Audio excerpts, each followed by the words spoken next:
Hey, Alberto.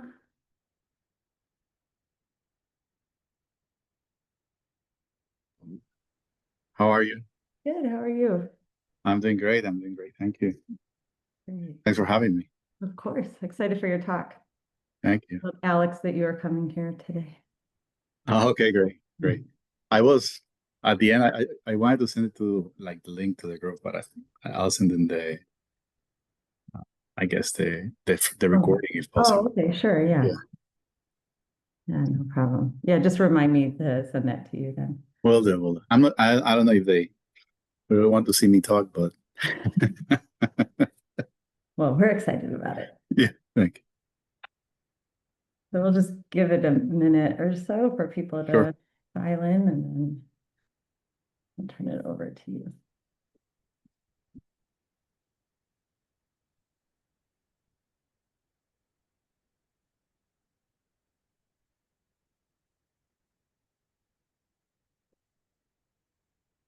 All right. And are you able to screen share? Is that Yes, yes, yes. Let me working do for that. you? Okay.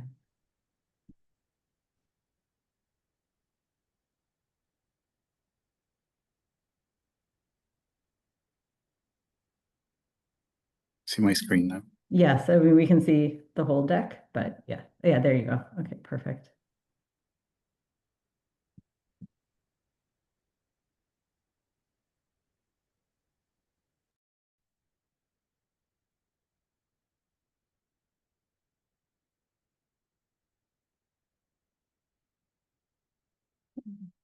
Wait, people are making their way in.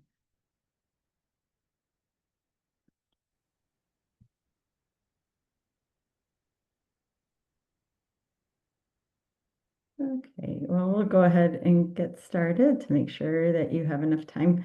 So welcome everybody to our Grand Rounds today. I am excited to introduce and welcome Dr. Alberto Ramos to our Grand Rounds today. Dr. Ramos completed his undergraduate and medical school studies in Puerto Rico and his internship and residency and fellowship training at the University of Miami Miller School of Medicine, where he also completed his MPH and Master's of Science in Clinical and Translational Research.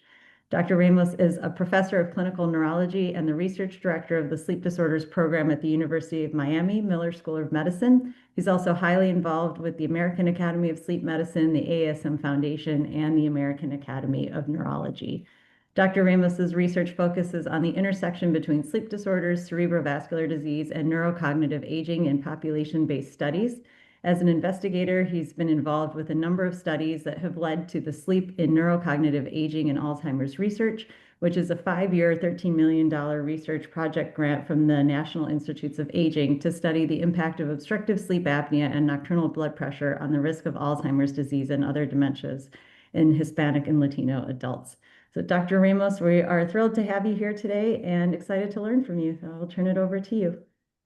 Great. No, thanks to you for the opportunity. Thanks for everyone for tuning in and hopefully we can have a nice discussion afterwards. This is my email address, so if by any chance you have a questions or you just want to reach out for whatever reason, please feel free to do so.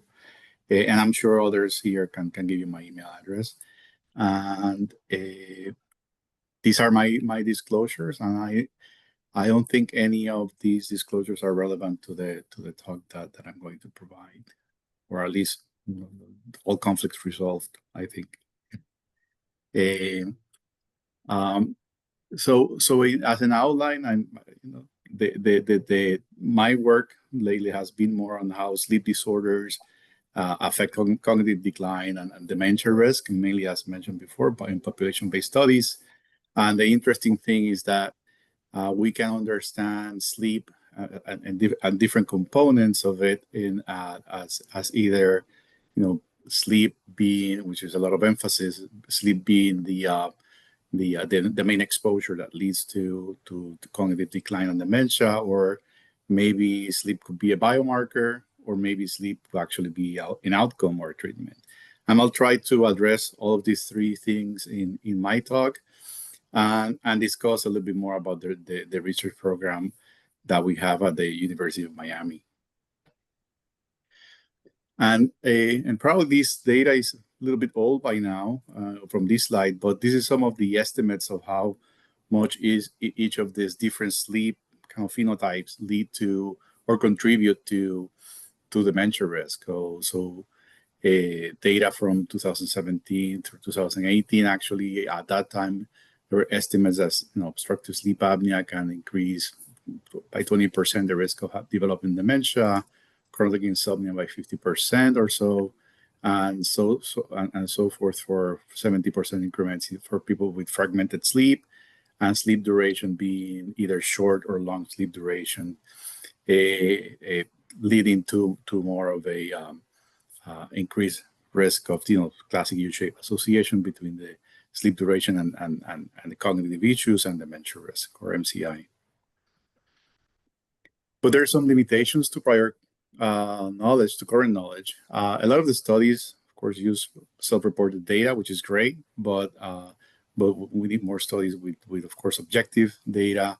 There's also a lot of the available study, more so the cohort studies, usually evaluate sleep in older adults, and even though they might be prospective studies, we don't know that a lot of the processes that might lead to dementia actually start decades earlier. So it will be important to study people that are middle-aged and even younger if possible, to look at lifelong trajectories of sleep issues and how they may contribute to dementia risk. A lot of studies have a single sleep measure many times. Now we're starting to have more studies with repeated measures. And of course, there's always a decrease in the terms of how much in terms of health disparities, or either ethnic, sex, or even geographic, urban versus rural. That information tend to lack in many of the studies that are available. And our hope was to at least try to address some of these limitations in our studies. And I'm pretty sure all of you are quite aware of this. Of course, Alzheimer's disease is quite, it's on the rise with vast economic and health implications. And I think that, Alzheimer's disease, even after COVID, or even before COVID, I think is the disease of the 21st century. I mean, we're going to have tons of octogenarians quite soon, and for the first time in humanity. So this is the cardiovascular diseases were the disease of the 20th century, and we know brain diseases, more so dementing diseases, are going to be the disease of the 21st century. And recent estimates of the global burden of sleep apnea estimates that about 1 billion people may have sleep apnea in the world. That's a lot of people. So we have to identify really who is the person at risk. I don't think the 1 billion will be actually at risk based on sleep apnea, but will be at risk of brain health related issues because of sleep apnea. So we have to be very precise to identify those that have the higher risk, and just to and I'm sure you all know this, that it is important how in terms of the relevance of sleep apnea.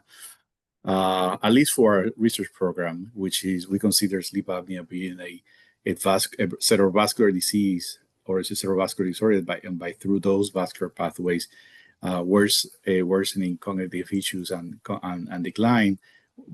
And this is based on the fact that we know that sleep apnea increases the risk of incident stroke, which is and cerebrovascular disease, which is one of the risk factors for developing dementia long term. And of course, treated sleep disorders, it's modifiable. So it's one of the few things that we can try to modify, even though there have been some great treatments now available for dementia and Alzheimer's disease. And a lot of the data that I'm going to present you today comes from the Hispanic Community Health Study, or the study of Latinos, which is a study that started in 2008 across 4 sites, one of them being Miami, the University of Miami, where I reside, but also Albert Einstein in the Bronx, the University of Illinois and Northwestern in Chicago, and San Diego State University and UC San Diego.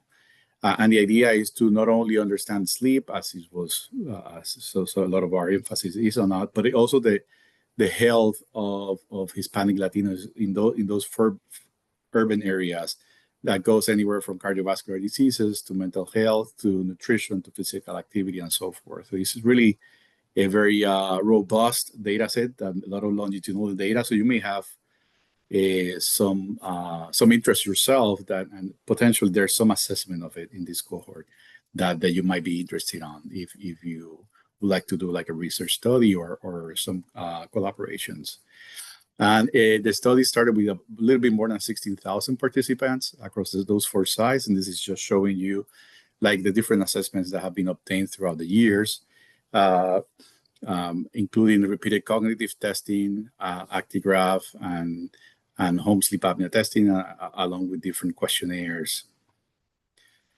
and again, initially we obtained all of these different metrics, including genetics markers and also annual follow-up screenings, repeated.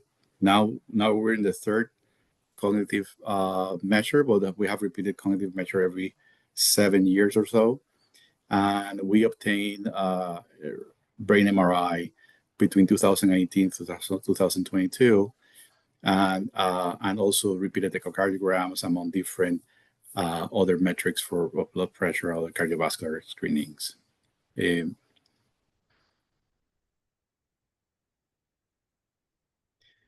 at baseline, visit 1, we used the ARES uniquarter where we were able to do home sleep apnea testing.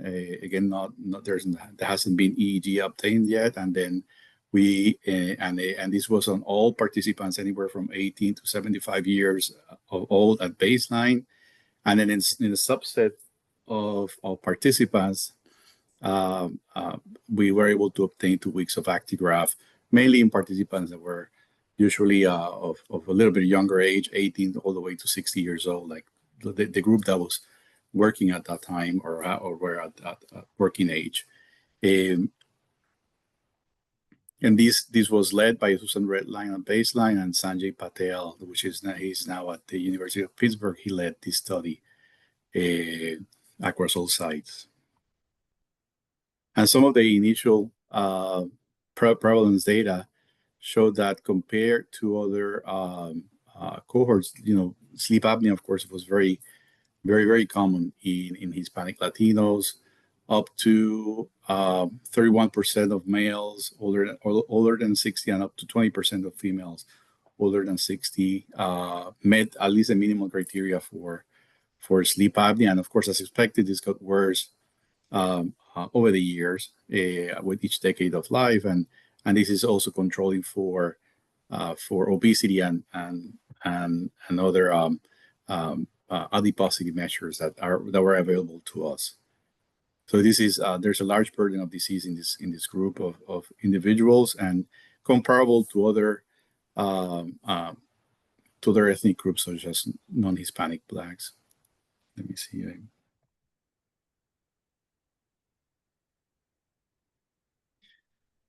And importantly, we see that also these sleep metrics can actually lead to some psychosocial stressors, such as acculturation stress. And acculturation means that what is the capacity of a group to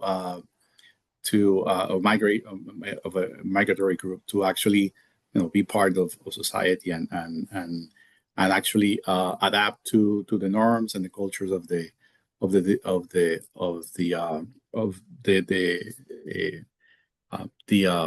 country that they're actually, or the area they're actually going into or trying to be part of. And a lot of things like acculturation stress, for example, in this case, increase daytime sleepiness and insomnia symptoms in our cohort, and then also the perception of ethnic discrimination also increased symptomatology associated with sleep in this group. And this was work that was led by Carmela Alcantara over at Columbia University.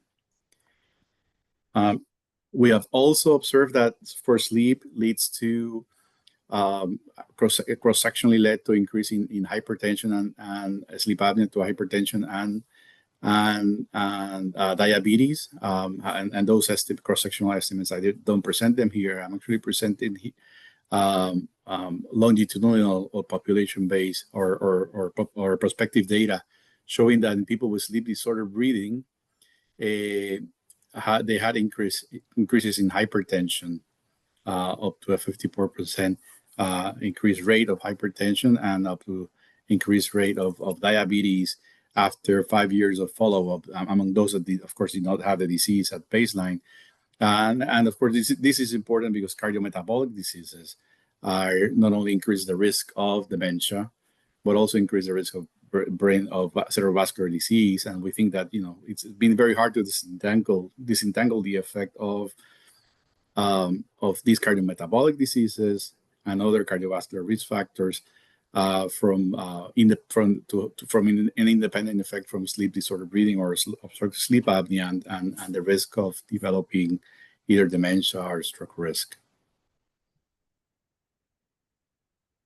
So what will be the effect of obstructive sleep apnea, for example, on sleep duration in our cohort?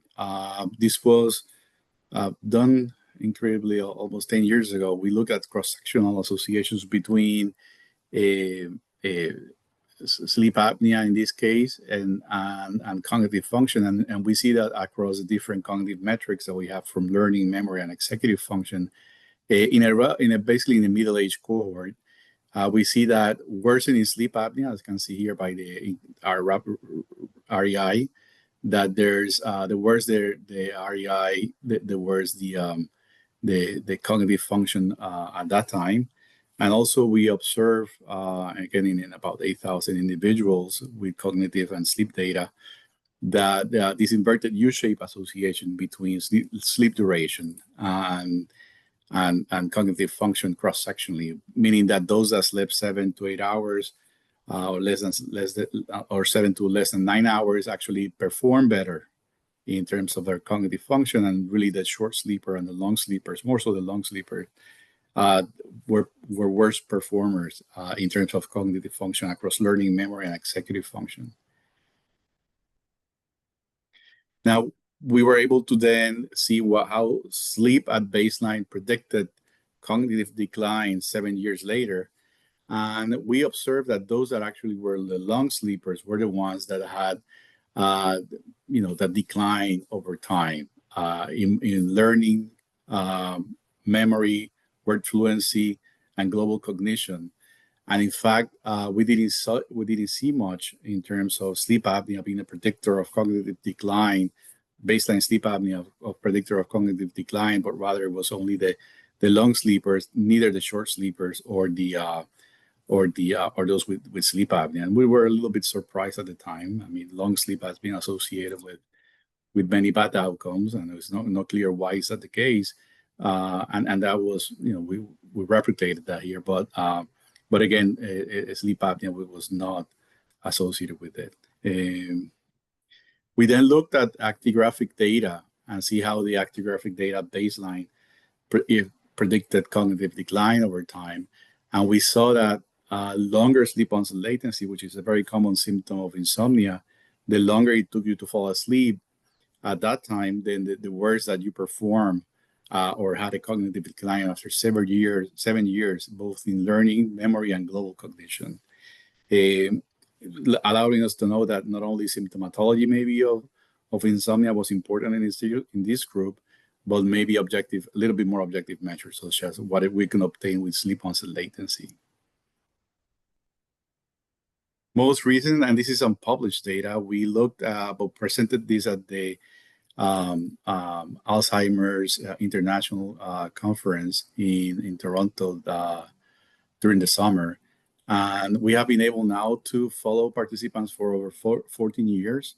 And this is early data of participants that had baseline sleep data and then 14 and three time points of cognition. And we observed that those actually that are in 2,500 participants, we observed that those are the longer sleepers, as you can see here down here, were the ones that decline more compared to those that either normal sleep, 7 to 9 hours, or less or short sleep. And this was not, we thought that maybe that was going to be modified by the presence of sleep apnea, and the presence of sleep apnea did not modify that. The mean sleep duration for the cohort at baseline is 7 hours with quite a wide range. But again, the long story, the long sleep story is the one that keeps at least popping up in terms of cognitive decline in this cohort. Now, some of the controversies around how sleep apnea, maybe other sleep difficulties may contribute to cognitive decline, cardiovascular disease, were nicely put in this paper by Dr. Cohen out of Mount Sinai, where we understand that of course that sleep itself is not unidimensional, it's multidimensional, including sleep apnea and other sleep issues. They tend to coexist. And we try to identify things like endotypes or phenotypes or subtypes of sleep apnea, with the idea that these things, will tell us how to better treat patients. Be very precise in the way we treat them, and also help us, define who is the person at risk for sleep apnea, for cardio or consequences of sleep apnea or sleep difficulties, based on the information that we have. And a lot of this is, of course, based on, and this is just one example, multiple studies, randomized clinical trials where we have tried to treat sleep apnea, and the studies have been, basically the null hypothesis, or haven't shown any improvements or of cardiovascular outcomes or other important outcomes with the treatment of sleep apnea, in this case with CPAP. And there are many controversies around this. Some people will argue that maybe the dose of sleep apnea, the dose of CPAP was not enough because of the, not enough use of the CPAP. People using it on average for 3 hours as opposed to 4 hours or maybe 6 hours. There were some studies suggest that might be the case for better protection, quote unquote. Maybe what we use, the apnea-hypopnea index, is a great marker for clinical care, but maybe for when it comes to a randomized clinical trial or other things like this, maybe is not the best measure. It's just a noisy signal, as some might say. And of course, there are differences in terms of how we use. How we are able to how precise we are with the measurement of the apnea-hypopnea index, be with home sleep apnea testing or in-lab testing. And as I mentioned earlier, a lot of these studies do not account for maybe the multidimensionality of sleep apnea. People tend to have things like insomnia, maybe shift workers, or periodically movement associated with the sleep apnea itself. And because of this, there have been multiple people trying to define sleep apnea in different ways, and with the hopes that we are able to determine who is the at-risk individual. And for example, I'm just using this as one example, latent class or empirical data-driven phenotypes have been developed by others in different cohorts, and they have come across 3 different phenotypes, one of them being a disturbed sleep phenotype, people with sleep apnea that presents more with insomnia and fragmented sleep. Those that tend to be minimally symptomatic, so they don't endorse any symptoms, and those that tend to have more daytime sleepiness, which is kind of more the classic patient, the patient that tends to be referred to a sleep center. And a lot of those studies show that the daytime sleepiness phenotype is actually not the most common. It's not only 42%, but it's not the majority of sleep apnea patients. Actually, a lot of patients that tend to be minimally symptomatic tend to be a little bit older. And those with disturbed sleep tend to have higher odds of cardiovascular disease and hypertension. And of course, these people also are the ones that tend to reject more the use of CPAP because of difficulties with being able to sleep with the mask itself in the context of having insomnia and very fragmented sleep. So we try to replicate actually the same things in our cohort, and seems to be a very busy slide, so sorry about it. But we were able This is just to show you the different, kind of in the grid form, the different complaints that were used, very similar to other cohorts. And we were able actually to replicate the same different groups, the minimally symptomatic group, the daytime sleepy group, and the disturbed sleep group. And we observed that, and this was in 5,000 individuals from the Hispanic study, and we were able to see that the sleepy phenotype was only seen in 70% of our sample. So that was a little bit surprising, even though this is a population-based study. So there might be people endorsing sleepiness might be a little bit different than clinic-based studies where people will go to a clinic because they feel sleepy or are quite symptomatic. There's about a third had disturbed sleep, or were able to put them in the disturbed sleep category, and about half of them did not were minimally symptomatic or did not fully endorse sleep symptoms. But we were able to observe that those people with the meta-criteria of sleepy phenotype or disturbed sleep phenotype had worse global cognition. Here you can see disturbed sleep and daytime sleepiness compared to the minimally symptomatic group, and that was the same across the different cognitive metrics, more so with subjective cognitive decline as done in this particular analysis. So this help us to define those that might be a little bit more, have a higher burden of cognitive issues or cognitive problems, beyond what we're able to obtain with the usual IHI cutoff of, say an IHI more than 5 or more than 15 and so forth. By using this with symptoms, we're able to see, who is the person that might be really at risk for, or at least have a higher burden of cognitive issues.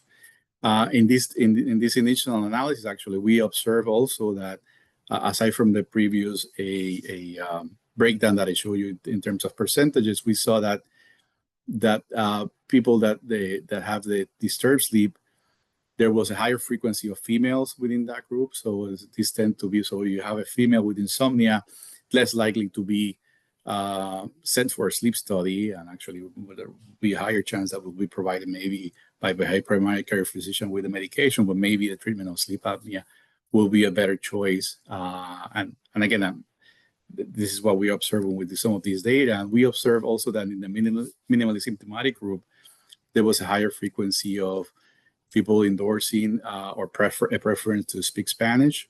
And they also had an increase or decrease language acculturation. So maybe we didn't exactly test it for health literacy, but a lot of other studies have shown that people that are not able to speak the language, or maybe have less of acculturation, will have less of health literacy, things that can help them understand the treatment and engage with the healthcare system.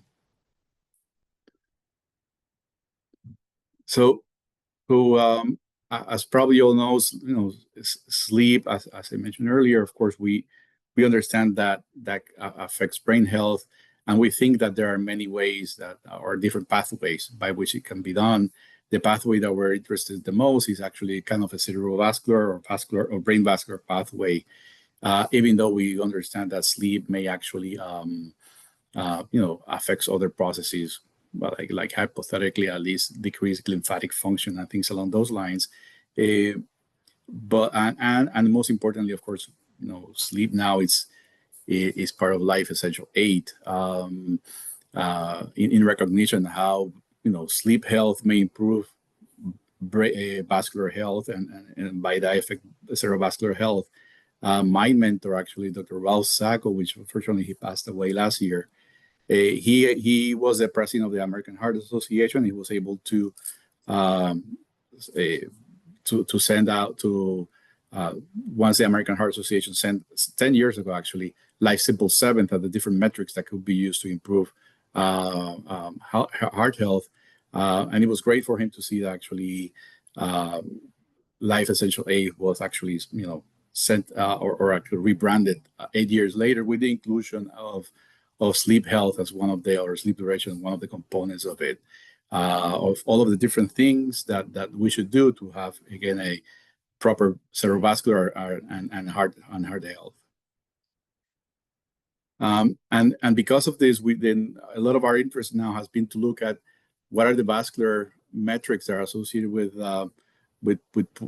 sleep, and probably you have seen, cortical infarcts, one of the things that we can measure, for example, with neuroimaging, and as is in this case, lacunar infarcts, or very deep, these very small, deep infarcts in the brain, like small vessel disease, white matter hyperintensities, which is also chronic vascular disease, and then you have cerebral hemorrhages or small bleeds, and also the effect of all of these large vessel disease, congestive heart failure, leading to a cerebral hypoperfusion. And one of the first things that we have done is to look at different factors that may, and again, similar to life essential aid, different factors that may improve brain health, and some of them are sleep quality, but also healthy BMI, vascular risk, physical exercise, dietary quality. And in this particular analysis, we saw that sleep quality and sleep duration interacted with both physical activity and BMI, and through that process, a healthy sleep improve with and physical activity improves overall metrics of vascular health, and with that white matter hyperintensity volumes. So sleep, of course, can be a risk factor, or short sleep duration could be a risk factor, but also proper sleep has been shown along with physical activity can be synergistic to decrements, or at least associations with lower amounts of white matter hyperintensity volumes. In our particular study, which I'll show a little bit later, we actually did an analysis on a little bit older adults, a little bit 64 years. Now we observe again that long sleepers, actually the ones that continue to decline cognitively, actually had also decreased brain volumes, more so in the occipital gray matter and parietal gray matter. And short sleepers, for whatever reason, is not different than normal sleepers or long sleepers. And in those people who are younger than 50 years of age, even though they tend to sleep a little bit less than older adults in our cohort, any increments in sleep actually was also associated with decreased frontal and parietal gray matter volumes, as seen in this neuroimaging. And among those with MRI, with sleep apnea, we're doing different sensitivity analysis. We saw that within people with sleep apnea, also long sleep or having increments in sleep duration was associated with increased white matter volume, as seen here, and decreased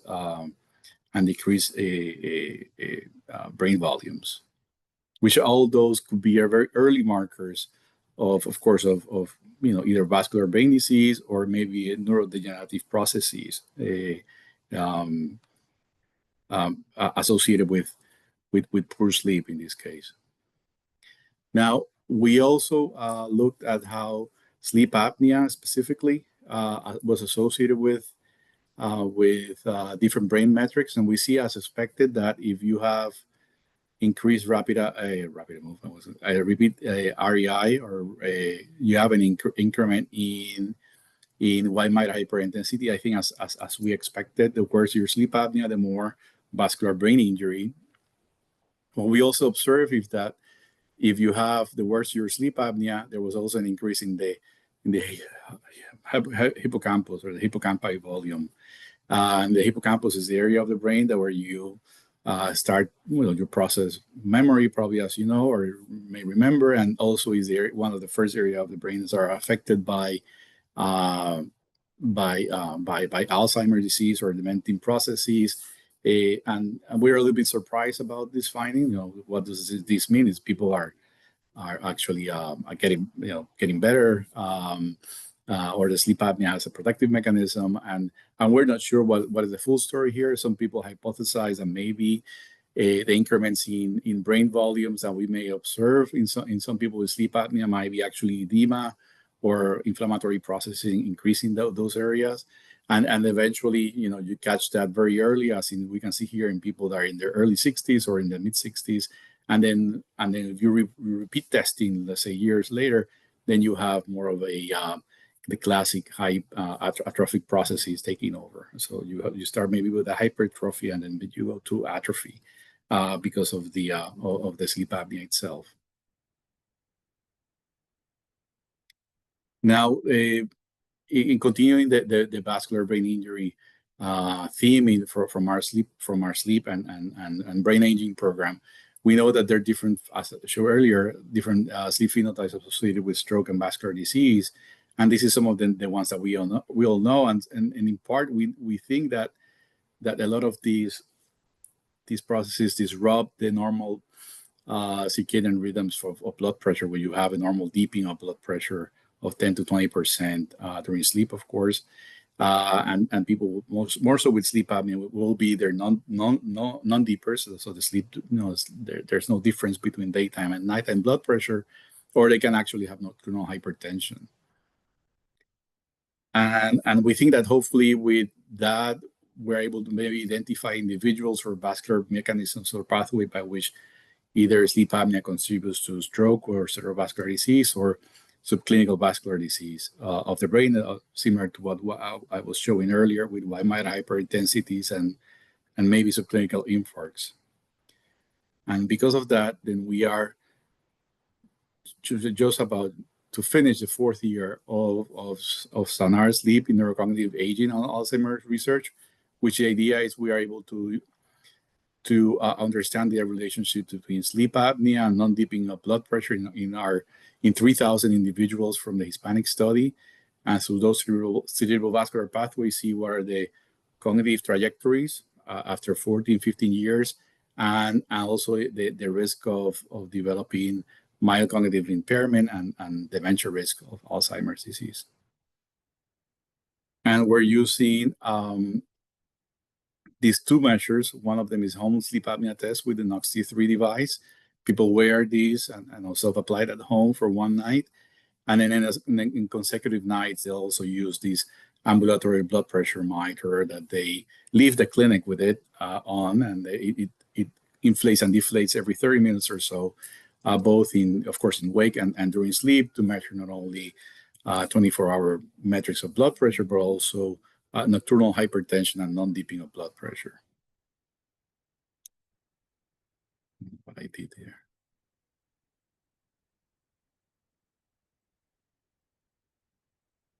Now, one of we hope with this information we'll be able to provide more in terms of how sleep apnea contributes to dementia risk in our cohort. Now, moving a little bit into how potentially sleep can be a biomarker, maybe a mechanistic marker of dementia risk. There are different, I don't plan to give anyone here investment advice, but there's some data suggesting that maybe deep sleep or slow wave sleep could be one of the best defense against Alzheimer's disease. This was published in the Wall Street Journal in one of the opinion articles. And as you can see here, there's recent studies from the Framingham Offspring cohort showing that they were able to do two sleep studies, like I think 5 years apart, and they observed that those that had slow wave sleep decreased compared to those that had stable or increased slow wave sleep.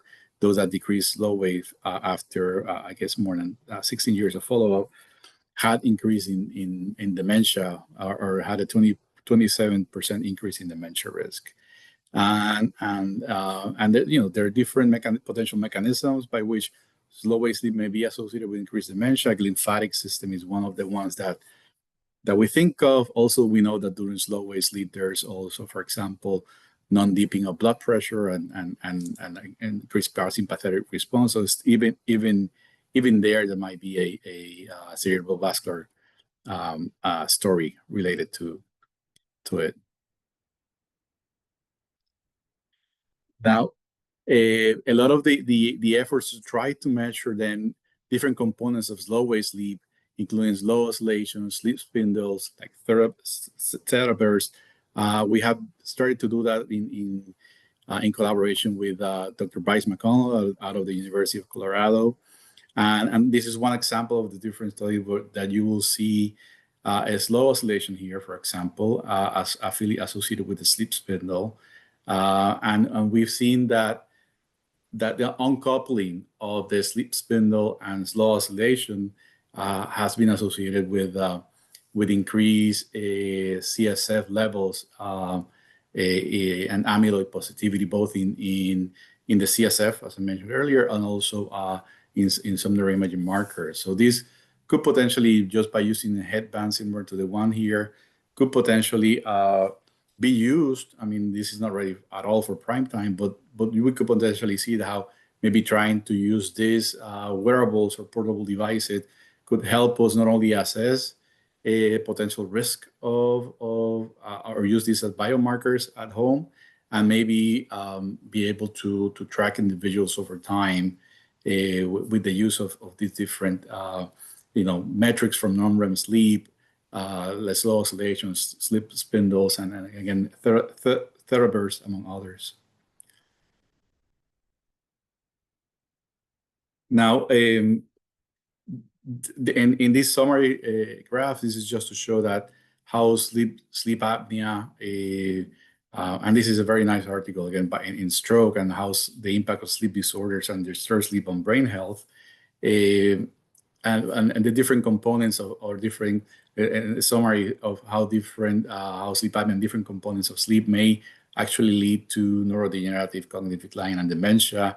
And again, there are two potential pathways that are not mutually exclusive. One is the cerebrovascular pathway that we're very interested in, and also you have more of the neurodegenerative pathway with the increments in A beta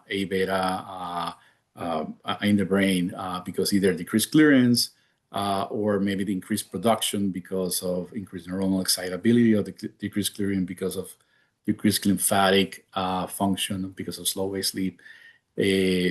Plus, the vascular contributions of sleep disorders.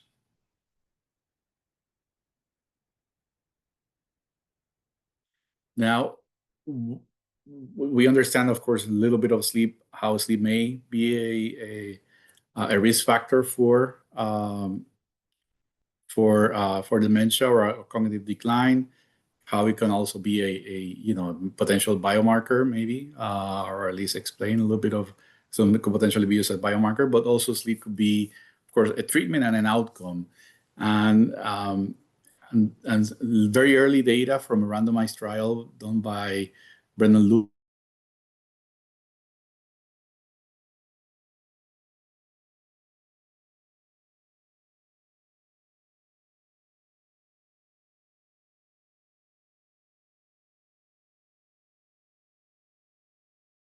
just providing the medication to. Also, data that came out from this center showed that from claims data from Medicare showed that the use of positive airway pressure actually, or CPAP, in a large amount of individuals, older adults, actually was protective or lowered the odds of instant diagnosis of Alzheimer's disease. And there are some other studies or some other smaller clinical studies trying to show if slow wave enhancement, either through acoustic stimulation, may potentially improve memory function and other cognitive metrics through that non-pharmacologically through that pathway or through the processes.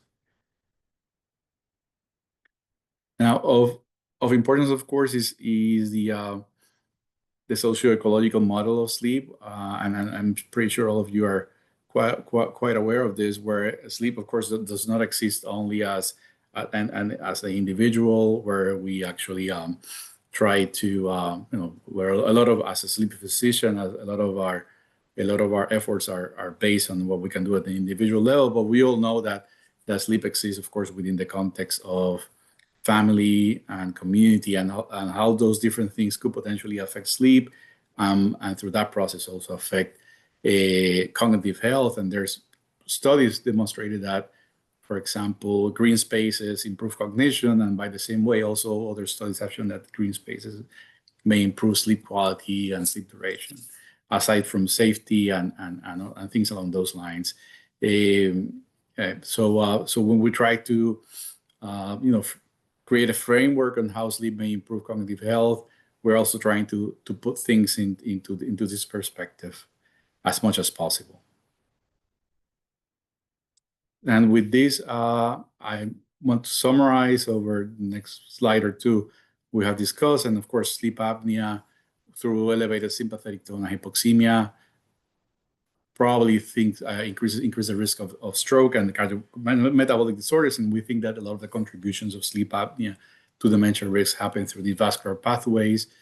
We hope that we're able to do precise or have a precise understanding in the near future what are the types of sleep apnea that may lead to increased cognitive burden, decline, and dementia risks through either doing very specific latent class analysis or adding other metrics such as slow oscillations, sleep spindles, and other things that I didn't discuss, such as the hypoxemic burden, for example.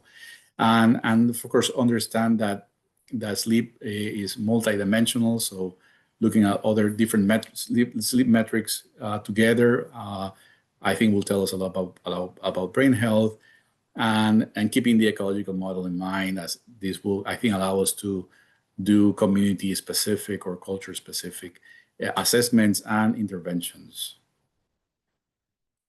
And then with this, I just want to show here the team that has been involved and has been actually my guide in terms of my research journey through my anywhere from a K now to the R1. And this is a great group to work with. Some of them probably about some of them, at least Susan Redline, I think, is very well known in our space.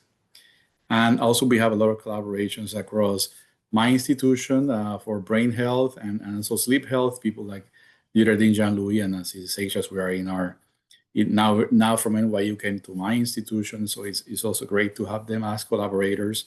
And also we'll be able to start other collaborations within this institution too, and Great Sleep Center. And I just want to give a shout out to the clinical group. This is the clinicians that are involved within the sleep center itself. Some of them also do a lot of research, probably, as you know, but this is the main clinical group. And with this, I'll take questions, and thanks for your time. Great. Thank you so much. That was fantastic. Thank you. I'll open the floor for questions. I don't see any questions in the chat right now. I'll kick us off. I'm wondering how you counsel patients based on these data, in terms of risk for neurodegenerative disease. Yeah, that's a great question. I see a lot of patients that come in with the concern of dementia because they already have memory issues and they come to see me. I usually tell them that we don't have evidence yet that their sleep apnea may be the cause of their cognitive problems or dementia risk. It probably is the same risk as everyone as of now, but that the treatment of sleep apnea potentially will improve their memory function, for example. And that's something that we see very commonly in the clinics. We are going to engage in trying to measure slow wave sleep in a lot of these individuals that we have in the Hispanic study, and that was one of the first questions I had from the group itself. Was like, if we do see people with very low slow wave sleep, do we have to tell them, that we think this might be a risk for dementia? And I don't think we don't know that yet, at least at the individual level. We know this in the aggregate. We see this on averages across different population studies. But the idea with the biomarker that we're trying to develop is to do that we can hopefully provide eventually estimates based on the biomarker data. I think right now, I'll just say that we don't have enough information, and hopefully the treatment of it will improve your memory and how you feel and all those things. Yeah. Great. Thank you. Galit, did you have a question? Yes, I do actually. Thank you. That was a great talk and covered a lot of stuff. Yeah. One of the questions I have is when you look at the sleep duration, did you also have a chance to look whether it's interacting with variability? So that means that people that may have on average sufficient sleep, but they're fluctuating every night, they're not consistent in their sleep. So is this have any effect on cognition or? Yeah, yeah. Well, a lot of the initial data that I presented was on self-reported data. So we don't have that granularity with this within the self-reported data. Now there's within the actigraphic data there's one I forgot his name now that looked at the variability of the data, night to night variability of the data using actigraphy, and yeah, and as probably as you can expect, if there was a lot of variability, and that actually was associated with worse cognitive measures. Yeah, that's a great question. Yeah. Yeah. Thank you. Yeah. Any other questions for Dr. Ramos? Great. I don't see any. Well, thank you again, Alberto. That was fantastic. I learned a lot. My pleasure. If all of a sudden there's something that comes to mind, feel free to email me. Excellent. More than Thank happy. you so much. All right. Thanks to you. Take care. Thank you. Nice to see Thank you.